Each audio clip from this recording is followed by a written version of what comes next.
survive! This is about survival! Gladiator 2, How Epic Promise Became an Epic Misfire. Welcome to Movie Minutes, your ultimate destination for cinematic reviews, breakdowns, and must-know updates. Today, we're unsheathing the swords and stepping back into the Colosseum to talk about Gladiator 2. You have something in you. I knew it from the start. Did you now? Did Ridley Scott deliver another timeless epic? Or has this sequel fallen on its own sword? Let's dive in. Are you not entertained? Are you not entertained? The Colosseum roars to life again as Gladiator 2 attempts to recapture the glory of its legendary predecessor. With expectations sky high, fans hoped for a masterpiece that would stand shoulder to shoulder with the original. Unfortunately, what we got was a spectacle that dazzles in moments but ultimately stumbles under its own weight. Let's start with the dual emperors, Geta and Caracalla, played by Joseph Quinn and Fred Hetchinger. These rulers were supposed to be cunning and ruthless, worthy adversaries to our hero. Instead, they come off as squabbling siblings, more suited for a sitcom than an epic drama. Compared to Joaquin Phoenix's Commodus, who oozed menace and complexity. So much as looks at me in a manner that displeases me.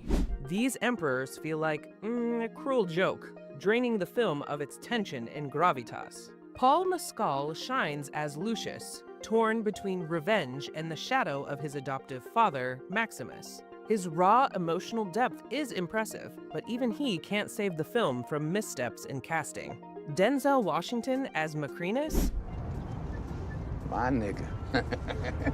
A legend, no doubt, but his over-the-top delivery feels out of sync with the movie's tone. Meanwhile, Pedro Pascal as General Acacius teases brilliance in every scene he's in. Too bad he's criminally underused. Imagine what Pascal's charisma could have added if he'd been given a central role. Visually, Gladiator 2 does have its moments, but let's talk about the CGI. The decision to include apes, yes, apes, was bold, but the execution is an outright disaster. Instead of seamless, awe-inspiring effects, we're left with cartoonish creatures that yank you out of the story. And then there's the music. Hans Zimmer's score for the original Gladiator is iconic. General.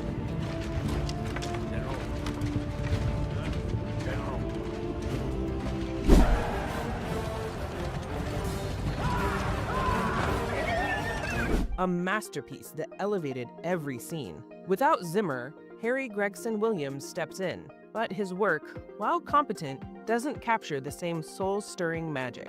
This sequel had the potential to be so much more. Imagine Lucius navigating the dangerous political web of Rome while grappling with Maximus's legacy. Picture Pedro Pascal's Acacius as a conflicted mentor, perhaps even an adversary, bringing layers of moral complexity. And what if Denzel's Macrinus was cast as a wise, elder statesman, grounding the narrative with gravitas instead of overpowering it? Gladiator 2 had all the ingredients to become another epic triumph, but between miscast characters, baffling creative decisions, and uneven visuals, it falls far short of its promise. While it's not without its bright spots, Mescal's performance, stunning production design, and glimpses of intriguing ideas, the film ultimately feels like a missed opportunity. Instead of a worthy successor to Maximus's story, we're left longing for the days when honor, betrayal, and vengeance ruled the sands of the arena.